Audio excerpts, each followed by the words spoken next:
আসসালামু আলাইকুম প্রিয় দর্শক, মিরপুরের পল্লবীতে এই ৮ বছরের শিশু রামিসাকে যে হত্যা করা হয়েছে নির্মমভাবে এবং তাকে ধর্ষণও করা হয়েছে, এই ঘটনাকে কেন্দ্র করে সারা দেশের মানুষ এখন বাক্যহারা। তারা কি বলবে?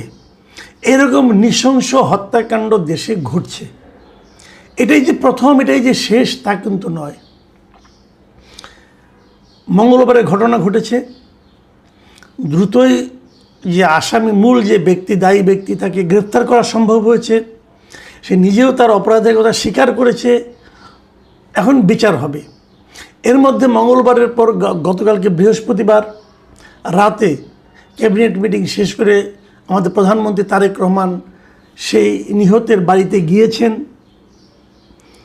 এবং তাদেরকে সান্ত্বনা দিয়েছেন, নিরাপত্তার প্রতিশ্রুতি দিয়েছেন, যতটুকু করা সম্ভব তিনি করেছেন। যখন এই ঘটনা এখানে ঢাকায় ঘটছে, তখন চট্টগ্রামে এই ধরনের ঘটনা দেখা গেছে। সেখানেও একজন শিশুকে এরকম ধর্ষণ চেষ্টা করা হয়েছে এবং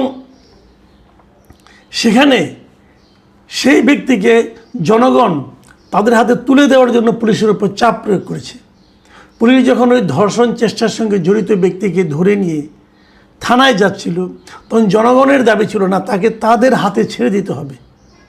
ভাবুন একটা জিনিস, মানুষ কতটা ক্ষুব্ধ হলে পরে, কতটা রাগান্বিত হলে পরে, কতটা অসহায় বোধ করলে পরে এরকমভাবে নিজের হাতে আইন তুলে নিতে চায় এবং পাশাপাশি আইনের প্রতি কতটা আস্থাহীনতা থাকলে পরে তারা এটা করতে চায়।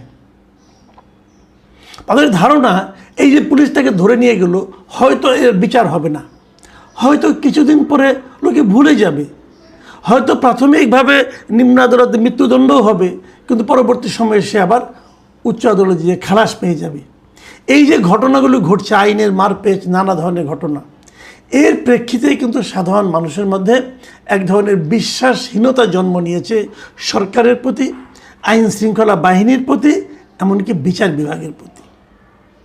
সেটাই কিন্তু আমরা তার প্রকাশগুলি দেখছি। যে কারণে রামিসার বাবা কিন্তু বলেন যে আমি আমার এই কন্যা হত্যার কোনো বিচারই চাই না। উনি বলেন যে আর কয়েকদিন পরে, 1 সপ্তাহ 2 সপ্তাহ পরে আরও একটা ঘটনা ঘটবে, এই ঘটনার নিচে চাপা পড়ে যাবে, তো আমি বিচার চেয়ে কার কাছে যাব? হয়তো দেখা যাবে কয়েকদিন পরে হত্যাকারীর সঙ্গে কারো না কারো সম্পর্ক বেরিয়ে গেছে, তিনি হয়তো পাওয়ারফুল লোক। দেখা যাবে এই রামিসার বাবাকে নানাভাবে হুমকি দেওয়া হচ্ছে, হয়তো এলাকা ছাড়াও করা হতে পারে। তো এই বাস্তবতাগুলো আপনারা কেমনভাবে দেখবেন? এর মধ্যে কিন্তু আমরা দেখেছি প্রধানমন্ত্রী গিয়েছিলেন, ওনার সঙ্গে স্বরাষ্ট্রমন্ত্রী ছিলেন, আইনমন্ত্রী ছিলেন, ওনার প্রেস টিমের লোকজন ছিলেন। এগুলো আমরা ভিডিওতে দেখেছি, নানা রকম ভিডিও দেখলাম। এই ভিডিও নিয়েও নানা রকম সামাজিক মাধ্যমে কথাবার্তা চলছে। কেউ বলছেন এই গরমের মধ্যে আইনমন্ত্রী এবং স্বরাষ্ট্রমন্ত্রী তাদের কোর্ট পরে যাওয়ার দরকার কী ছিল? দেখুন, মানুষ যখন আপনার উপর আনন্দিত থাকবে, মানুষ যখন আপনার উপর হ্যাপি থাকবে, তখন আপনার কোনো দোষই তার চোখে পড়বে না। আর মানুষ যখন আনহ্যাপি হবে, তখন সামান্য একটু বিষয় নিয়েও তারা কিন্তু সমালোচনা করবে। আইনমন্ত্রী বলেন অথবা স্বরাষ্ট্রমন্ত্রী বলেন, ওনাদেরকে বলছি আপনারা ব্যাপারটা এইভাবে দেখেন। কেন সামান্য আপনি কোর্ট পরে গিয়েছেন কি যাননি, এই গরমের মধ্যে কেন গিয়েছেন? আপনারা স্বাভাবিক, আপনারা সবসময় এসি রুমে থাকেন, এসি গাড়িতে চলেন, হয়তো টেরও পান না যে কোর্টের কোনো আলাদা গরম আছে কিনা। হয়তো সে কারণেই আপনারা গিয়েছেন, অভ্যাসবশত গিয়েছেন, আরামের জন্য তো যান নাই। কারণ যে গরম, এই গরমে আরাম লাগার কোনো কারণ নাই, তাই না? হয়তো সারাক্ষণ এসি রুমেই থাকেন, এসি গাড়িতে চলেন, কাজেই যখন ওখান থেকে নামেন 5-10 মিনিটের জন্য, তখন হয়তো আপনারা টের পান না যে কোট পরাটা কি চোখে লাগছে কি লাগছে না। কিন্তু আমি যে কথাটা বললাম, যদি আপনারা আপনাদের কাজকর্মগুলি ঠিকঠাক মতো করতে পারতেন, তাহলে কিন্তু আপনি কোর্ট নিয়ে এত ট্রল হতো না। এটা কিন্তু এখন হচ্ছে। কেউ কেউ বলছে স্বরাষ্ট্রমন্ত্রী এখান থেকে 2-3 বার খুব দ্রুত উঠে যাওয়ার কথা চিন্তা করেছিলেন, ওঠার ভঙ্গি করেছেন, তাকে প্রধানমন্ত্রী ধাক্কা দিয়ে থামিয়েছেন, বসিয়েছেন। এগুলো মানুষের কিন্তু চোখে পড়ছে। কেন পড়ছে?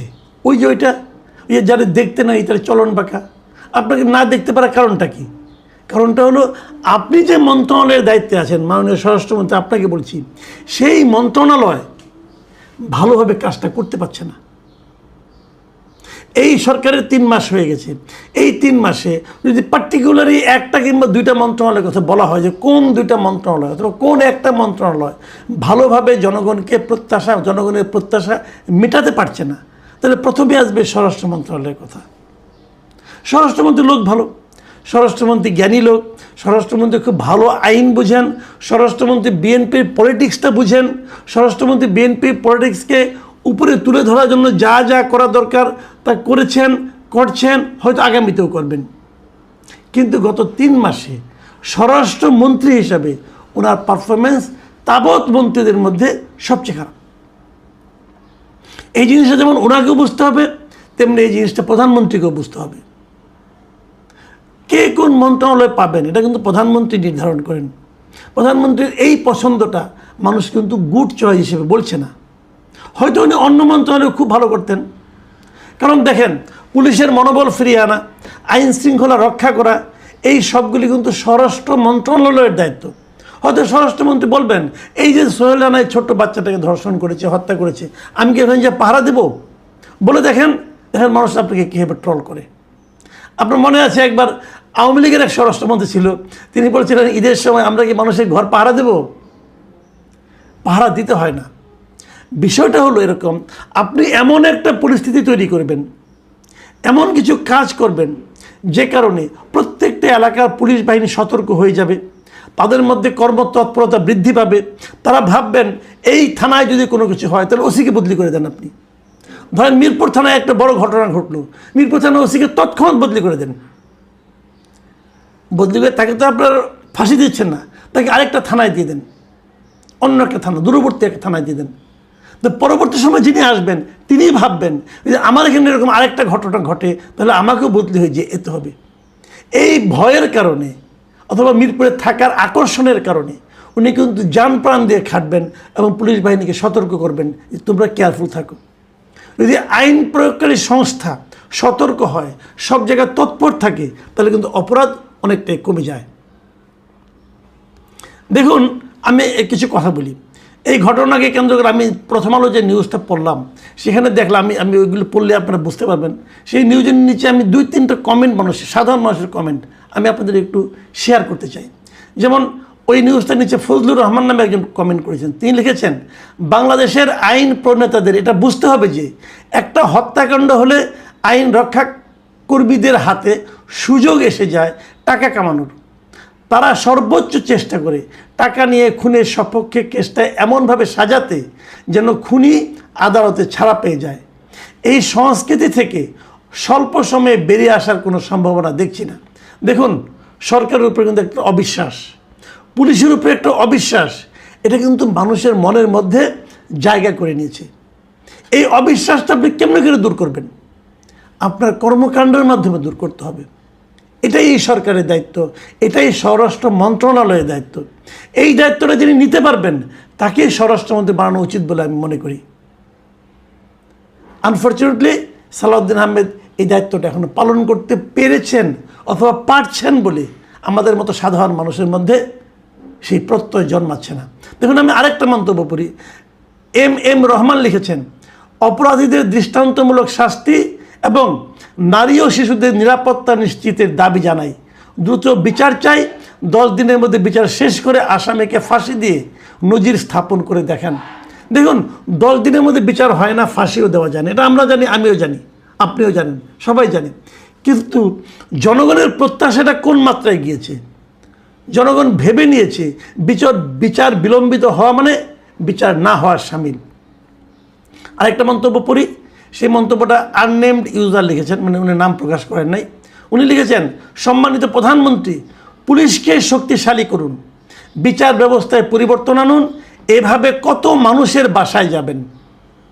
দেখুন প্রধানমন্ত্রী একজনের বাসায় গিয়েছেন, এটাকে কিন্তু উনি সমালোচনা করছেন না, খুশি হয়েছেন, কিন্তু পাশাপাশি এই আশঙ্কা প্রকাশ করছেন যে আপনি কয়জনের বাসায় যাবেন ভাই? চেঞ্জ করতে হবে, মানুষের মধ্যে নজির স্থাপন করতে হবে, ঘটনা দিয়ে বোঝাতে হবে যে এই সরকার মানুষকে নিরাপত্তা দিতে চায়। মানুষ কিন্তু এই জিনিসটাই চায়। আপনি কত ভালো বক্তৃতা দেন, আপনি কত স্বপ্ন দেখাতে পারেন, আপনি কি কি করবেন না করবেন মানুষের মধ্যে একটা আশা জাগাতে পারেন, সবই ঠিক আছে। কিন্তু এন্ড অফ দ্য ডে মানুষ দেখতে চায় একজন গুড ম্যানেজার। আপনার হাতে রাষ্ট্র ক্ষমতা, এই দেশের দায়িত্ব, পরিচালনার দায়িত্ব আপনাকে দেওয়া হয়েছে। আপনি এই দেশের প্রত্যেকটা সেক্টর আপনি ঠিকঠাক মতো দেখতে পারছেন অথবা চেষ্টা করছেন, এই জিনিসটা মানুষকে বোঝাতে হবে। মানুষকে সেটা বুঝতে পারছে? আপনি মুখে মুখে বললেন, আপনার প্রেস উইং বলতেছে এই সরকার ভালো করছে, অমুক করছে, তমুক করছে, কিন্তু মানুষ তো নিজেই জানে আপনি কি করছেন, সে কিন্তু তার সঙ্গে মিলিয়ে নেবে। মনে রাখবেন একটা কথা বলি, বিরোধী দল কিন্তু এরই মধ্যে এই ঘটনাগুলিকে সরকারের ব্যর্থতা হিসেবে মানুষের কাছে উপস্থাপন করছে। তারা বলছে এটা সরকারের ব্যর্থতা, সবাই বলছে, এবং নানাভাবে তারা, যেমন জামাতের একজন এমপি ক্যান্ডিডেট ছিলেন অ্যাডভোকেট শিশির মনির, তিনি কিন্তু বলে বসেছেন ওই পরিবারের বিচার, আইনগত দেখাবলা এবং বিচারের দায়িত্ব উনি নিচ্ছেন, উনি তার জন্য আইনি লড়াই লড়বেন। তো বিএনপির এমপিরা কোথায় ছিল ভাই? সেই বিএনপির আপনার আইনজীবীরা কোথায় ছিল? খালি বার নির্বাচনে একচেটিয়া পাশ করলেই হবে? দায়িত্ব নিন, একটু দলের হয়ে কাজ করেন। বারের নির্বাচন করে তো দলকে ডুবাইছেন আপনারা, যে দেখাই দিয়েছেন যে নির্বাচন আগামী দিনে কেমন হবে। এখন একটু দলের জন্য করুন। শিশির মনির কাজটা হলে কিন্তু আপনারা পারেন নাই। সরকার প্রধানকে বলছি এগুলোও খেয়াল করেন। আপনাদের দলের নাম ভাঙিয়ে সুবিধা পাওয়া এই আইনজীবীদের, বাঘা বাঘা আইনজীবী, যা নাকি এখন কোর্টে দাঁড়ালে পরেই সব মামলার রায় তাদের পক্ষে চলে যায়, সেই সমস্ত আইনজীবীদের বলেন তো এই কাজটা তো তোমরা করতে পারতা। তো এইগুলি থেকে শিক্ষা নিতে হবে। আগামী দিনগুলিতে কিন্তু মাথায় রাখতে হবে